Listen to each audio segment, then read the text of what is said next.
Bonjour. Pierre Duhem, la théorie physique, son objet, sa structure. Duhem, victime de l'ostracisme des pontifes de la science officielle, est mort à 55 ans en 1916. Il vécut solitaire, marqué par la mort de son épouse. Difficulté dans la reconnaissance de ses travaux et la diffusion de ses idées. Refus à toute distinction officielle.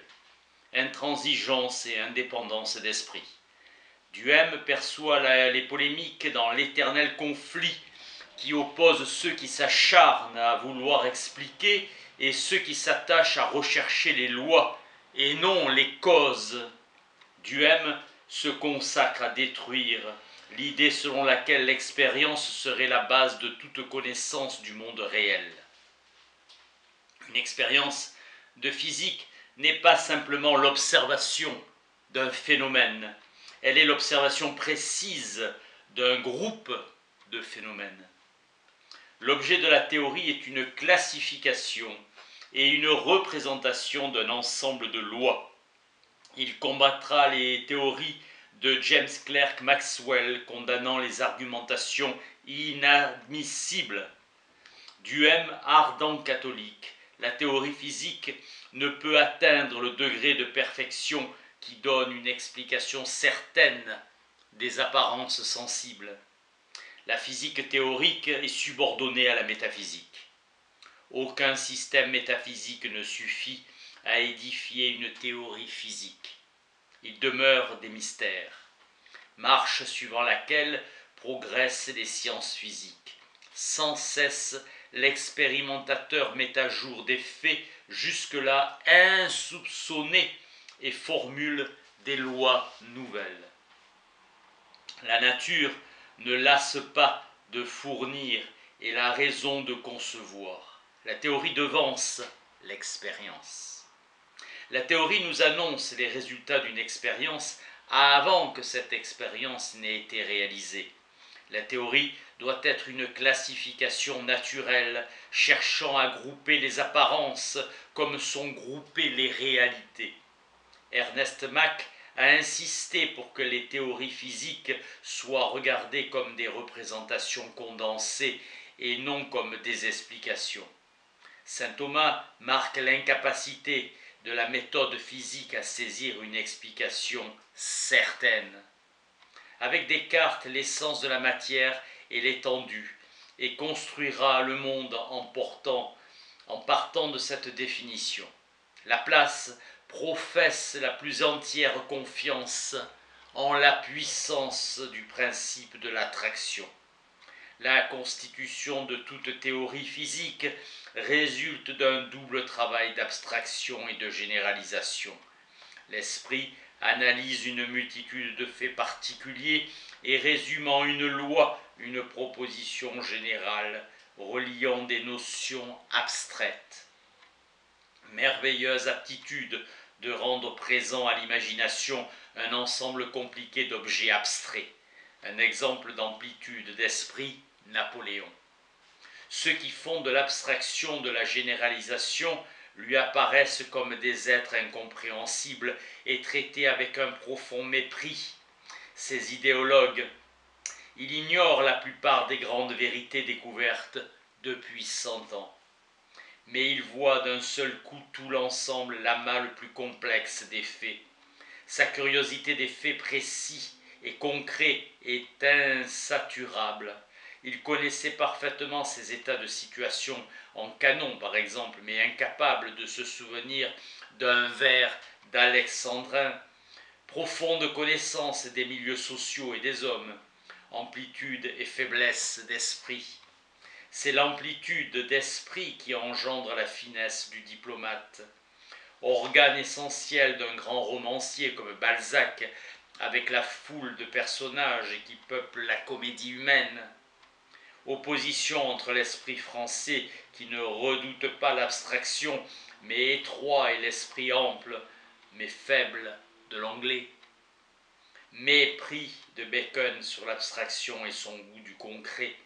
Locke, Hume, Bentham et les 2000 ont exposé la philosophie de l'expérience et de l'observation. L'anglais est essentiellement conservateur. Le français est avide de clarté, d'ordre et de méthode, et il rase le passé pour construire le présent, perpétuel recommencement du développement de la vie sociale. Thomson, pas satisfait tant qu'il n'a pas pu construire un modèle mécanique de l'objet qu'il étudie. L'enseignement supérieur est condamné par l'utilitarisme. On rejette les théories abstraites et déductives en s'efforçant d'ouvrir aux élèves des vues inductives et concrètes. On ne met pas dans les jeunes esprits des idées et des principes, mais des nombres et des faits. Le physicien qui a le plus formellement identifié l'intelligence d'une théorie et la vision d'un modèle est Lord Kelvin, qui s'est illustré par d'admirables découvertes qui ont été faites au moyen des systèmes abstraits. Tout physicien aspire à l'unité de la science. Dans le domaine de la qualité, la notion d'addition n'a point de place. Elle se retrouve quand on étudie l'effet quantitatif propre à repérer les diverses intensités d'une qualité. La découverte d'un fait exceptionnel, écrit Sainte-Claire de Ville, le premier travail, le premier devoir est de faire tous ses efforts pour le faire rentrer dans la règle commune par une explication qui exige plus de travail et de méditation que la découverte elle-même. Une qualité première ne l'est jamais qu'à titre provisoire. Avec une traduction, tradutore trahi traditore, il n'y a jamais adéquation complète entre deux textes. Le but de toute théorie physique est la représentation des lois expérimentales. Les mots vérité et certitude expriment la concordance entre les conclusions de la théorie. L'expérience de physique est moins certaine, mais plus précise et plus détaillée que la constatation non scientifique d'un fait.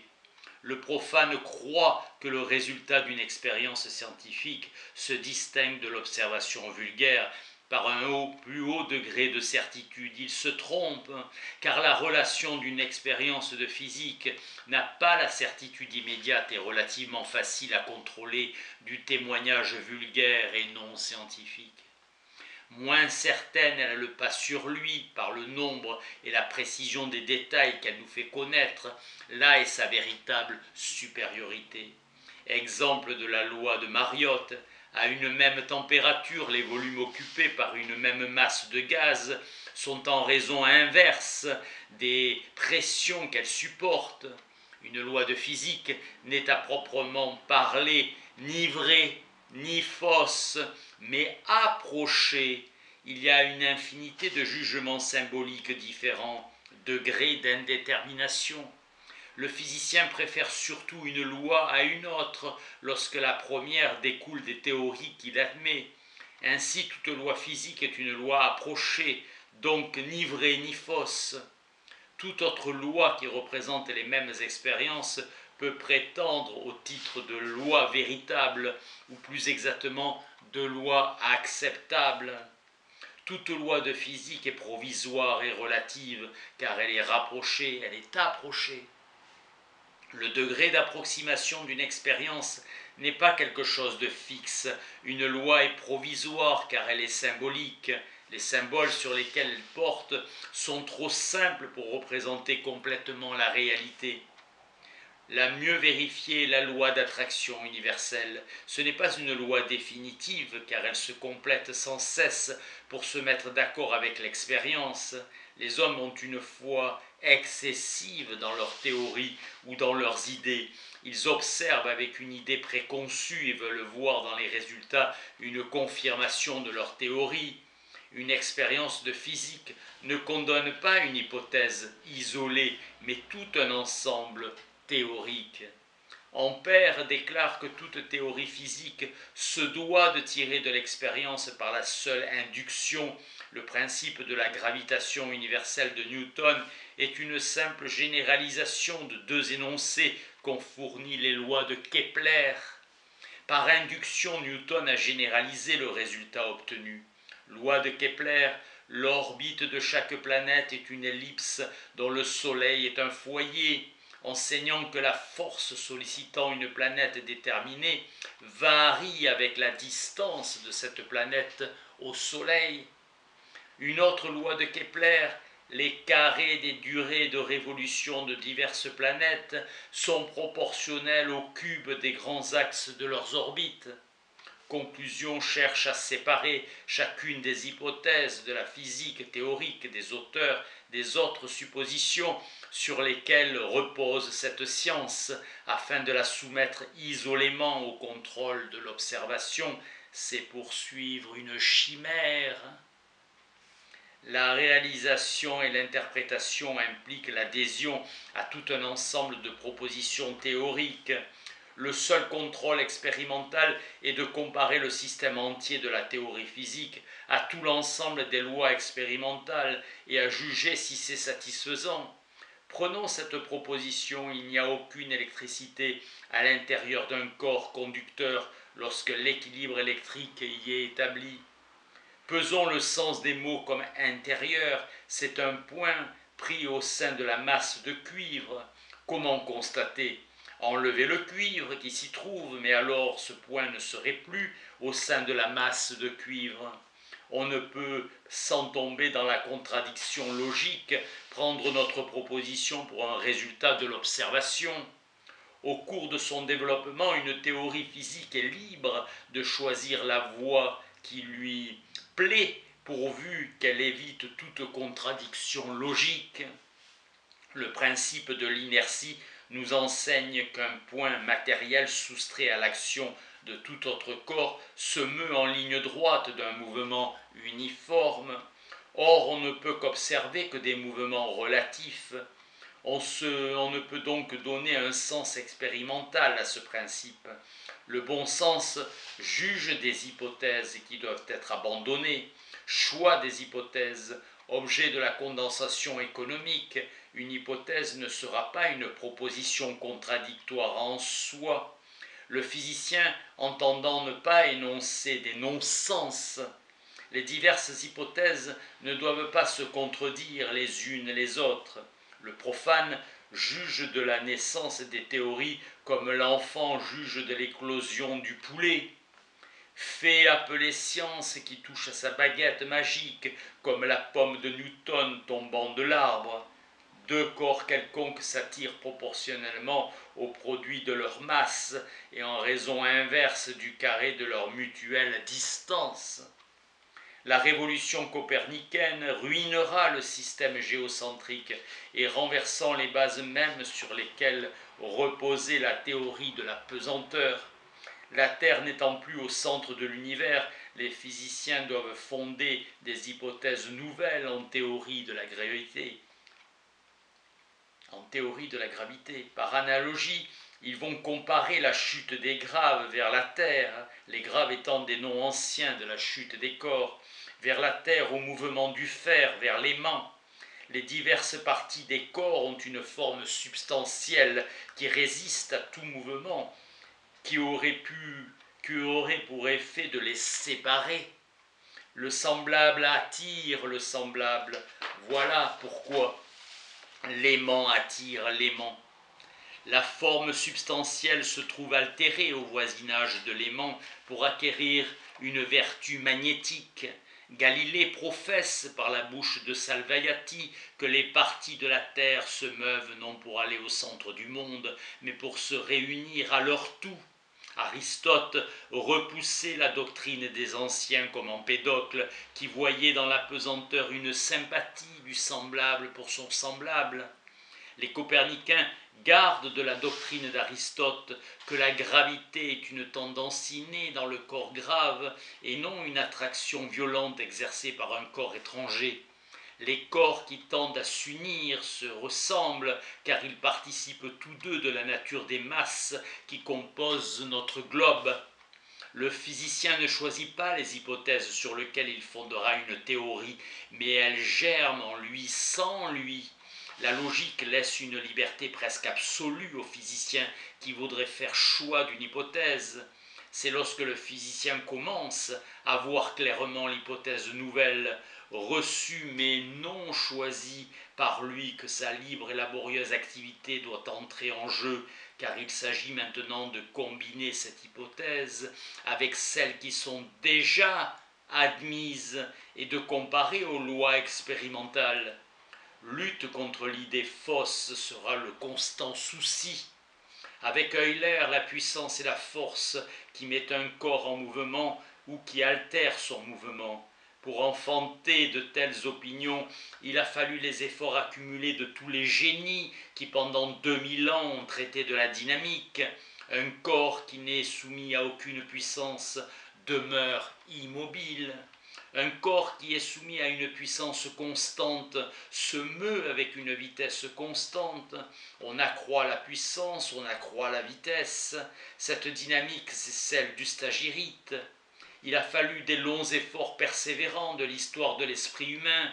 Alexandre d'Aphrodisias, Thémistius, Simplicius, Jean Philopon, Albert de Saxe, Nicolas de Quès, Léonard de Vinci, Cardan, Tartalen, Jules César Scaliger, Jean-Baptiste Benedetti, frayant la voie à Galilée, à Descartes, à Beckmann et à Gassendi, pour que les propositions d'Euler, dont l'évidence s'impose à nous, fondant une dynamique vraie nécessaire, se substituant aux fausses évidences du sens commun, seules les mathématiques ont le bonheur de traiter d'idées jaillissant de nos quotidiennes perceptions par un travail spontané d'abstraction et de généralisation, et se montrant de suite nette, pure et simple.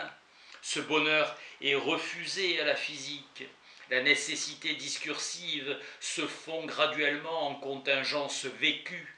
Ainsi, nous avons une science vraie, rigoureuse et objective. Importance en physique de la méthode historique, retracer les transformations tandis que la forme théorique s'ébauche. Importance de l'histoire des méthodes pour les découvertes.